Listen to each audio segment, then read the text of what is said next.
On a day with rumors running wild about Montreal switching up their coaching staff, they have one of the most chaotic and fun games of the season as Caufield retakes his throne on top of the NHL goal-scoring leader. Suzuki with a 4-point night, Slaf with 3 assists. There was a bunch of good in the Sabres game, and I'm going to be getting into how this bodes very well for the future of the Montreal Canadiens with or without their current coaching staff in place. We got to dive into all of that coming up on this episode of Habs Digest. Thank you for tuning in for this later episode of Habs Digest. Hey, if you're here and you enjoy these daily uploads, even if we got people traveling, leave a like down below. It'd mean the world to me and Jesse. But we're going to get straight into the video. And I want to start with this big news that Juraj said he had today on BPM Spa. He was teasing it as of yesterday. Some people leaking the news, some people not. Whatever.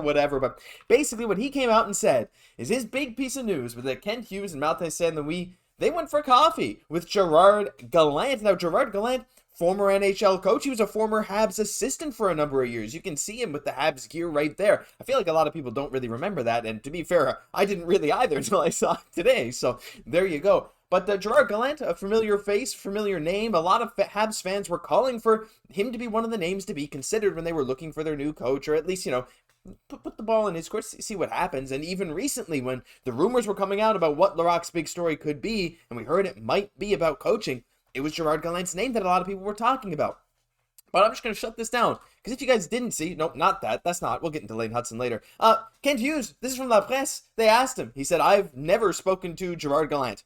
He said the last time he saw Gerard Gallant was, I think, when he won the Jack Adams or something, at the NHL awards ceremony a number of years ago. So this turned out to likely be completely false. I'm not sure what's going on with Georges Larocque's rumors. He seemed very confident in his assertion, but Kent Hughes also seemed very confident in the rebuttal. Now, some people are saying, oh, what if you just texted him and didn't speak to him? I don't know. You guys can form your own conclusions about what is going on there, but for now, it certainly seems like the coaching staff is staying as is, but I will give my quick thoughts on it, because, why not? When I heard that Gerard Gallant maybe was in talks to join the Montreal Canadiens coaching staff, I thought, as an assistant coach, this could actually work. He has a lot of experience. As some people pointed out, he has experience running the hybrid defensive system, I believe. So there's some interesting stuff there. He's been a good coach in the NHL, but it's all for nothing, because guess what? It didn't happen. It's not going to happen. It doesn't matter. And you know what? On this same day, while the defense was not the best key for Montreal today, certainly not goaltending. I'm sorry, Cayden, Primeau, but oh my gosh, not a good showing.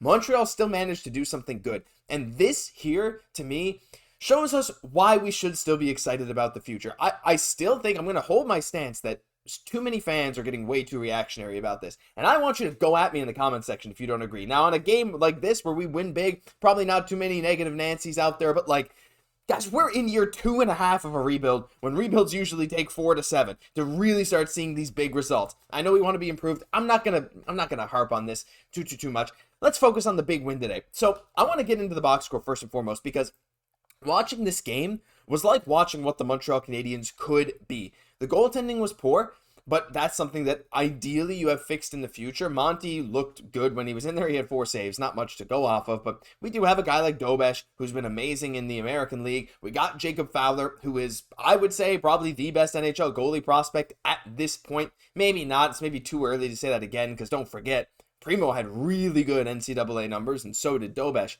But at the same time, the offense of this team, and even some of the defense, there were some breakdowns and there was some weak goals, but not all of it's on Primeau. There was still some defensive things to fix, just like Marty said after the game. But overall, the way this team played is how we want to see Montreal play. They played with a high pace. They were more aggressive than we've usually seen them. The forecheck was really, really good. Winning these puck battles when the puck was dumped in is something Montreal's really not done consistently this season. And to me, it's going to get scary for other teams in the NHL if Montreal is able to play like this every single night. They were solid on the defensive end, especially Cayden Guhle, I think the game scorecard for this game had Guhle pretty bad, but I thought he looked solid. Matheson did not have a great game, I will say. But overall, especially the offense for Montreal was clicking. And again, that starts with Cole Caufield. 12 goals now, the NHL leader. I'm going to play the highlights for you guys again. I'll probably play this 1 or 2 more times. Oh, by the way, Josh Anderson scoring on a breakaway feels like a fever dream. It just never happens, but it worked this time. But Cole Caufield, he's finding his home there on the side of the net on the power play. Seems to be working well for him. But it's not just him. Everyone seemed to get clicking in this game. And you know what? I'll bite my tongue. Yeah, I'm not going to bite my tongue. I'm just going to say it. So last video, I criticized pretty openly about Cole Caufield heading down to the second line and playing with Jake Evans and Alex Newhook. Now, to be fair, they didn't really score a 5v5 goal. Caufield's 2 goals were on the power play. But the big thing that I feel like we didn't focus on enough was the fact that Kirby, Dach, Juraj, Slafkovsky, and Nick Suzuki were playing together. Now, Dach was on a really bad streak. I think it was 6 games without a point. Slav, even in the post game, he said, "What? I've played 13 games this season." He said, "I've had 12 bad ones. Finally good to get something going." And he had 3 points on the night. Like, Juraj Slafkovsky comes out, gets paired with Nick Suzuki. Suzuki gets 4 points. Did they give him 4 points? I got to double check here. Where is he? Yes, they gave him 4 points. Slav got 3 assists.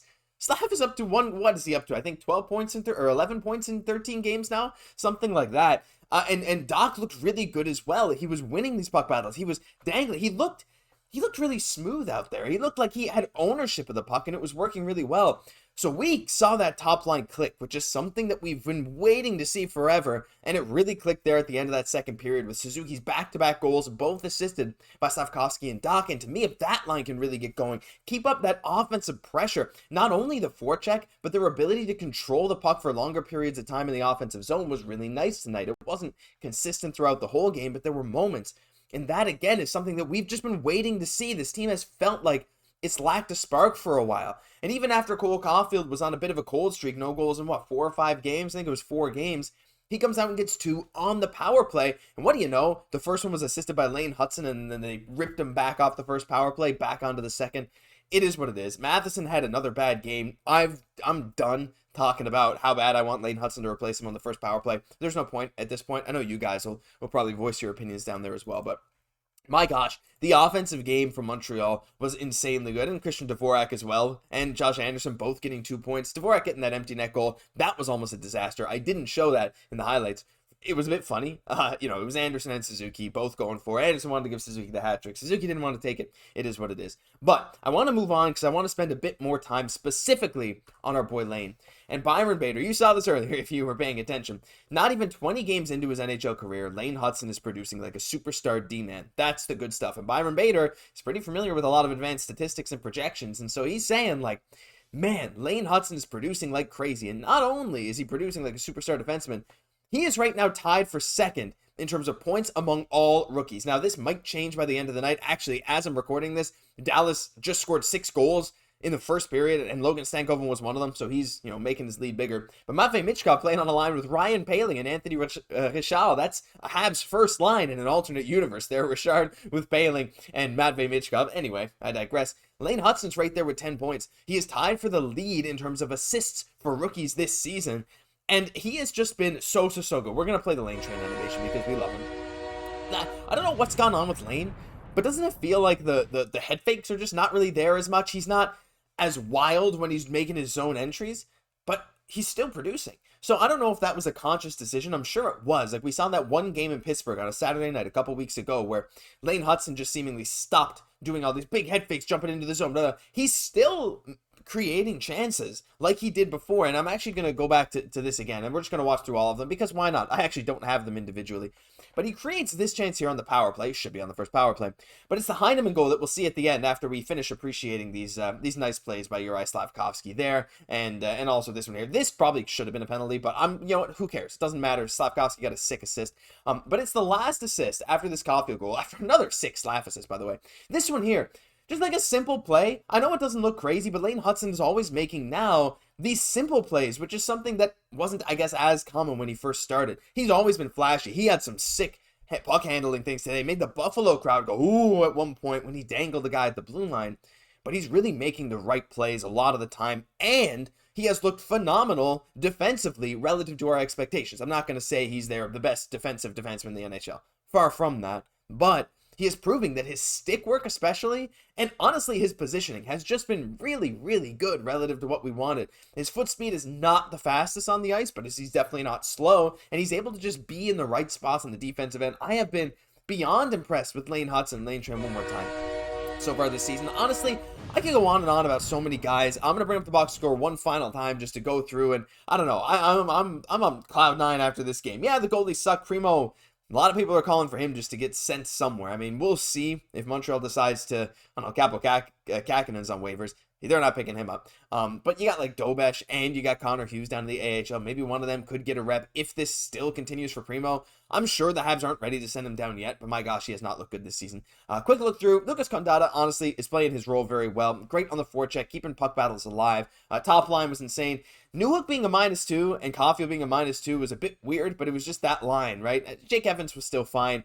All in all, defensively, obviously, Lane Hutson, I thought was our best defender tonight. Slafkovsky actually had the highest game score of any Montreal Canadien in this game today, and honestly, no surprise. I mean, he's looking to finally get his confidence back. That one play where he went into the corner and got that assist for Suzuki's second goal was so good. Xhekaj, solid. Struble, I thought, looked really good. Matheson looked quite bad. That's the breakdown. I don't know. I don't even know if you guys were in the market for a game recap here today, but I wanted to just post something because this, to me, like I said, this kind of offense, this kind of team chemistry is what I'm looking for in the future of the Montreal Canadiens. And this is a Montreal Canadiens team that still doesn't have Patrick Laine, that I'm sure Kirby Dach is still not at 100%. Don't forget, it took Caufield, now it's a shoulder surgery, but it took him over a year to be fully back to where he is now. I don't know what the timeline looks like for Dach to be fully back to where he was before, but every game he does look to be improving bit by bit with his control, with his power, all these kind of things. So I'm just optimistic that that will continue. You'll get Laine back. You'll get Demidov next year. Reinbacher's probably coming in a year or two. You got Michael Hage on the horizon,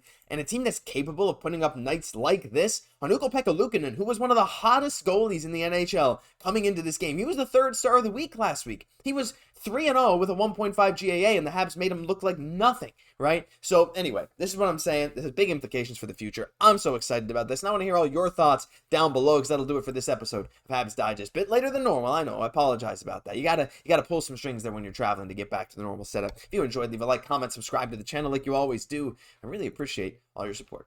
I've been your host, Josh Gosse, and I'll catch you in the next one.